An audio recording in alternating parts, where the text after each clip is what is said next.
The movie begins by showing our main character, Liu Ye, a former gangster boss who has retired and is now trying to live his days peacefully. Even though he is old, over 50 years of age, he doesn't want people to call him grandfather or his real name. He just wants to be called by his nickname, Mr. Six. Despite his past, people in the neighborhood respect Mr. Six a lot, as seen by how they greet him when he takes a walk along the street near his house in the morning. He did like to go for a walk in the morning, and it was usually very peaceful. But something is different today. Mr. Six heard a commotion from the direction of the street he was going to pass, and so, out of curiosity, he walked over to the crowd to check what was happening. It turns out that the commotion occurred because a policeman got into an argument with an old street vendor named Deng Zhao, who used to be Mr. Six's subordinate. Their argument escalated to the point where the policeman slapped Deng Zhao in front of everyone. Realizing that the person involved in the problem with the police was his former right-hand man, Mr. Six then asked the police what happened between them. The policeman replied that Deng Zhao refused harshly when he was about to confiscate his cart. He reasoned that Deng Zhao did not have a license to do business there and that it was normal that he confiscated his cart according to the law. Hearing that, Deng Zhao got angry instead and even damaged the police car. Now that he knows where the problem lies, Mr. Six persuades Deng Zhao to let the police take the cart away. Not only that, he even gave the police money as compensation for the damage to his car. However, he asked the police to be fair. Because the police had slapped Deng Zhao hard just now, Mr. Six wanted him to return the slap. Then he slapped the policeman as hard as possible, just as hard as he received the slap earlier. The policeman's face instantly turned pale. But then, Mr. Six revealed that he didn't mean what he said. Through this experience, he asked the policeman to control his anger and not use violence whenever he faced difficulties. Because not every problem can be solved by violence. With this, the policeman left the location while the people around him shouted mockingly at him. The next day, Mr. Six helped Deng Zhao to make his new cart, and while they were working, they talked about Mr. Six's son, Xiaobo, whom he had not seen for the past half-year after he had run away from home. Deng Zhao advised Mr. Six to look for Xiaobo because he was worried that Xiaobo would choose the wrong company if he was left alone. But Mr. Six refuses to do that. He didn't even seem to care about his son anymore. In the afternoon, Mr. Six received a call from the police informing him that one of his friends named Scrapper had been put in jail. If he wants his friend to go free, Mr. Six must pay the fine. So he went to the salon managed by his old friend, Hua Xiazi, intending to borrow money from her. After getting the money, Mr. Six then went to the police station to free Scrapper, who was also a former member of his team when he was the gang leader. And it was from Scrapper that he got Xiaobo's address. It turns out that Xiaobo now lives in an apartment. Yes, even though he didn't seem to care about his son before, Mr. Six was worried inside. Thus the next day, Mr. Six goes to the address Scrapper gave him with a box of food. He sees Xiaobo's shoes on a shelf in front of the apartment door, leading him to believe that Xiaobo really lives there. However, he decided not to knock on the apartment door. Instead, he placed the food he had brought on the shoe rack and then left. When Mr. Six had barely taken a few steps, he changed his mind. He missed Xiaobo too much to leave without seeing his son. So he walked back to the door and knocked, hoping Xiaobo would open it for him. Then the door opened a few moments later, but the man behind it wasn't Xiaobo, his friend. It turned out that Xiaobo was not in the apartment because he was in trouble. A few days ago, he came home with a battered face. And last night was even worse, he was kidnapped by someone. His friend had recorded the moment when the kidnapping took place, and so he showed the video to Mr. Six. However, the video isn't giving enough clues for Mr. Six to find Xiaobo. So he went to see some of Xiaobo's acquaintances to get more clues. And it was through them that he got the information that Xiaobo was dating the girlfriend of a street racing gang leader. The gang leader, Chris, was angry when he found out that Xiaobo had stolen his girlfriend, and Chris beat him until he was black and blue. But the hot-tempered Xiaobo avenged that action by scratching Chris's expensive car. That's why Chris decided to kidnap Xiaobo. He demanded that Xiaobo repair his car within 3 days at any cost. If Xiaobo failed to do so, he would have to pay for it with his own life. Worries took over Mr. Six as soon as he found out about it. He continues to seek information from other people to find out where Xiaobo is now. Finally, his efforts led him to find a man with glasses who was a member of Chris's gang. And so, Mr. Six meets the Four Eyes by pretending to be a package delivery person to avoid suspicion. Then, as soon as he found an opportunity, he grabbed the poor man by the throat and interrogated him, demanding that he tell him where Xiaobo was. Afraid of being killed, the four-eyed man can't help but tell Mr. Six everything he wants. He would even be happy to accompany Mr. Six to where they detained Xiaobo. But on the way there, Mr. Six felt nauseous because the four-eyed man was driving his car so fast. So he asked the Four Eyes to pull over so he could rest for a while. And it was at this moment, as Mr. Six took a breath of fresh air, that a sports car suddenly stopped in front of him. It turned out that the car's driver was none other than Chris. Mr. Six and Chris then exchanged glances without saying anything. They stared at each other until Chris finally backed up his car and left. Feeling that this was an opportunity to escape, the four-eyed man went after Chris, leaving Mr. Six alone on the street. The next morning, while eating breakfast with his friends, Mr. Six gets advice from Hua Xiazi and Scrapper. She suggested that he report the kidnapping case to the police, while Scrapper said he should just finish off Chris and the rest of his gang. However, Mr. Six did not accept these two ideas. Instead, he asked them to be patient and let him sort things out with his own methods.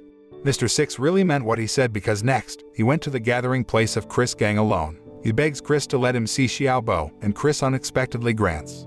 Soon after, Chris asked Xiaobo to come out so Mr. Six could meet him. But instead of being happy, Xiaobo was rude and disrespectful to his father, so Mr. Six got angry and kicked him. Even so, Mr. Six still wants to help his only son. He offers Chris 2,000 yuan, hoping it will be enough compensation for his damaged car. But that made Mr. Six to be laughed at by the people there instead. One of the gang members even slapped him because he thought the old man was mocking them. As it turned out, the amount of money Mr. Six had offered was far from what was needed to repair the scratches on the car. According to Chris, they need at least 100,000, which he probably doesn't have. However, Mr. Six took the humiliation very patiently. He could actually beat up those arrogant kids if he wanted to. But he chose to take a peaceful path because he realized all of this was his son's fault. Therefore, he asked Chris to wait 3 days before he could settle Xiaobo's debt. After returning, Mr. Six gathered with his close friends for dinner. Here, he tells them about the big problem he and Xiaobo are facing. Indeed, they are in big trouble, bigger than they think. However, Hua Xiazi knew that Chris was not just any young man. He is the son of an influential official, and because of his father's power, he can escape the law even when he has killed someone before. But all those stories didn't make Mr. Six afraid. He doesn't care about the facts about Chris's family. All he cared about now was how he could get the money needed to bring Xiaobo home. Hence, Mr. Six started visiting his former subordinates in Beijing to borrow money. But unfortunately, their living conditions make it impossible for them to help him. They could barely buy their daily needs. One of them was even in debt because he had to pay for the treatment of his sick wife. The irony is that Mr. Six instead gave his friend money to help his wife.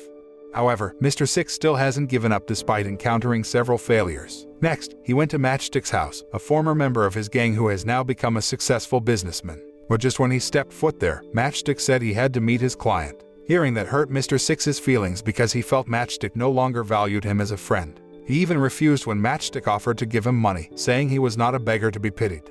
And so, Mr. Six went back to wandering the streets, trying to find someone to lend him the money. But when he was walking, his chest suddenly hurt. It hurt so much he fell to the ground and had to be rushed to the hospital. The doctor there diagnosed him with coronary artery disease, which required him to be treated. But Mr. Six refuses because he doesn't think he has the luxury of being hospitalized, especially now. He needed every penny he pocketed to free his son. Luckily, Hua Xiazi, who the hospital had contacted about Mr. Six's illness, rushed to see him. And when she hears directly from him that he still lacks the money, she gives him her money to cover the shortfall. She had to sell her salon to get the money, but she was willing to give it to him. As long as it comes with one condition, Mr. Six must have surgery after he solved Xiaobo's problem. The next day, when Hua Xiazi had just finished taking a shower, she found a package containing Mr. Six's land certificate. He left it for her in exchange for the money she gave him yesterday, and he had purposely not told her beforehand, because he knew she would definitely reject it. Meanwhile, Mr. Six goes with Scrapper to the car repair shop to pick up Xiaobo and pay off his son's debt. But to their surprise, they found Deng Zhao already there, repairing Chris's Ferrari. Deng Zhao thinks Mr. Six won't be able to collect the money Chris demands in 3 days, so he decides to help by fixing Chris' car. But Deng Zhao didn't realize he couldn't repair such an expensive car. So instead of repairing the scratches, he ended up damaging the car. Of course, Chris was furious when he arrived at the shop and saw the condition of his favorite car. Now, the cost of repairing his car would need more than 100,000 yuan. And Mr. Six has no more money to pay compensation for the increasing damage to his car. And it wasn't just Chris who was angry. Chris' friend, who had slapped Mr. Six the other day, yelled at and insulted him while pointing at his face. But this time, Mr. Six's patience has run out. With a cold expression on his face, he grabbed the young man's forefinger and snapped it as Scrapper stepped forward to confront the other members of the gang, daring them to fight him if they had the guts. At that moment, Chris wants them to resolve their conflict by fighting, but not now. So he proposes to Mr. Six to settle things with a group battle, which will be held a week later. The winners of the fight can then do whatever they want to the losers, including taking everything they have. Hearing that, Mr. Six agrees to the challenge, even though he knows his former gang members are not young anymore. It would be hard for them to keep up with the energy of their opponent, who was at their peak. Still, Mr. Six sent letters to his former crew members, trying to get them to help him. But as predicted, neither of them accepted the invitation, making Hua Xiazi anxious. She once again tries to convince Mr. Six to report it to the police. But again, he ignored her advice. He is determined to fight against Chris' gang, even if he has to do it alone. While they were arguing, Hua Xiazi's cell phone suddenly rang, and the person on the other end of the line asked her to come out. It turned out to be Xiaobo, who was driven home by Chris' girlfriend in her car. The girl then returned the money that Mr. Six gave to Chris the other day, remembering that Chris no longer needed the money because they would solve their problems by fighting. When Mr. Six opened the package, he found the 100,000 yuan bill inside, but he also found a strange letter that he did not understand. So without thinking, he threw the letter into the trash. When Xiaobo comes back, he does not try to improve his relationship with his father. They kept arguing with each other, forcing Hua Xiazi to intervene once more by engaging Xiaobo to talk. And in response, he explained to her that he was cold to Mr. Six because his father had never paid attention to and loved him, even when he was little. Hearing that, Hua Xiazi denies Xiaobo's accusation of his father. She said she had known Mr. Six since she was 16 years old, and she knew his past and how he had become who he is today. Many people fear him, especially when he is a gangster boss. He even once fought 12 people at once and defeated them all. But behind all that, Mr. Six has a good side that makes him loved by many people. That was evident from how he treated his men as if they were his own children. Maybe it was true that Mr. Six had never shown his affection to Xiaobo in person, and Hua Xiazi believed he regretted it now. But there's one thing that Xiaobo doesn't have to doubt. Mr. Six is willing to do anything for his son. After saying all that, Xiazi ended their conversation by begging Xiaobo to reconcile with his father and give him one more chance. Luckily, he was willing to do that by going to Mr. Six and talking to him. Then they try to talk to each other nicely, and after that, their relationship gradually improved. They even planned to open a bar they would run together after their business with Chris and the gang was over. Unfortunately, when Mr. Six and Xiaobo reconciled, his illness returned, causing him to be taken to the hospital. Here, Xiaobo learned that his father had coronary artery disease. And worse, the doctor found that his condition was worse than before. Like it or not, he must undergo surgery if he wants to get better. However, Mr. Six's stubbornness made him refuse, even though Matchstick was willing to pay for all the hospitalization and surgery costs. So one night, Mr. Six and Xiaobo left the hospital, ignoring Hua Xiazi, who kept asking them to come back.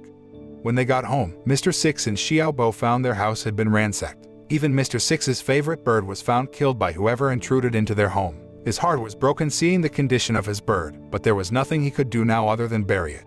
And their misfortune was still not finished that day. On their way home, Mr. Six and Xiaobo are intercepted by members of Chris' gang, who demand that Mr. Six give them a letter. However, he had no idea what they were talking about because he couldn't remember getting any letters. Unfortunately, those people did not believe him. They kept asking him to return the letter. If not, they will not hesitate to harm him. As a result, Mr. Six is forced to fight them while telling Xiaobo to go find help. But before he could run far, Xiaobo saw his father collapse after being attacked by the thugs, causing him to abandon his plans and return to help Mr. Six. Of course, those thugs wouldn't let Xiaobo run a second time. As soon as he was off guard, one of them hit Xiaobo from behind with an iron pipe, causing him to faint and suffer trauma. Soon after, he was taken to the hospital.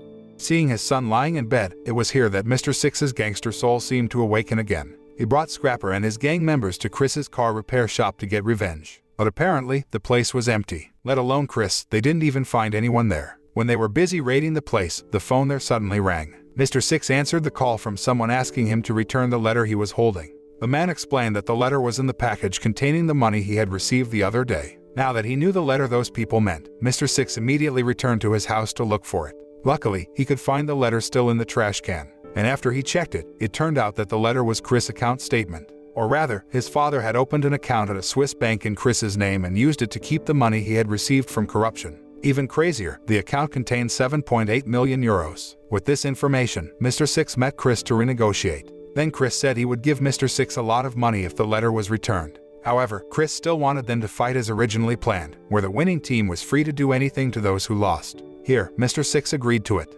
When the day of the fight came, Mr. Six sent the letter to the prosecutor's office before he left for the location. Meanwhile, Scrapper meets Mr. Six's former henchmen, asking them to help their former boss one last time. Mr. Six even asks Scrapper to tell them about his health condition, and he wants them to accompany him in his last moments. Some time passed after that, and now Mr. Six arrived at the frozen lake that would be the fight's location. Carrying only his sword, he walked to the middle of the lake, approaching Chris and his men, before releasing a thunderous scream to announce his arrival. But then, a miracle happened. Scrapper, Deng Zhao, Hua Xiazi, and his former minions arrive on the scene to help Mr. Six fight his enemies. Seeing this touched his heart. However, he asked them not to participate in the fight. He said he would fight alone no matter how unfit his body was. And thus, Mr. Six started running toward his opponents while brandishing his sword. He kept running and running until his body betrayed him. Ultimately, he died because of his disease before he could use his sword to cut down his enemy. However, at least his courage was able to motivate his former employees. Seeing their former boss collapse, they all rushed forward in unison to replace Mr. Six in the fight. And fortunately, they win it. At the film's end, Mr. Six's men are imprisoned for some time before they are finally released due to the influence of their own group. On the other hand, Xiaobo is shown to have fully recovered and succeeded in realizing his plan with his father, which is to open a bar. Then the TV in the bar broadcasts a news report on the arrest of Chris' father for the corruption he committed. The moral that can be learned from this movie is to respect our parents, because no matter what their situation is, they will always love us as their children.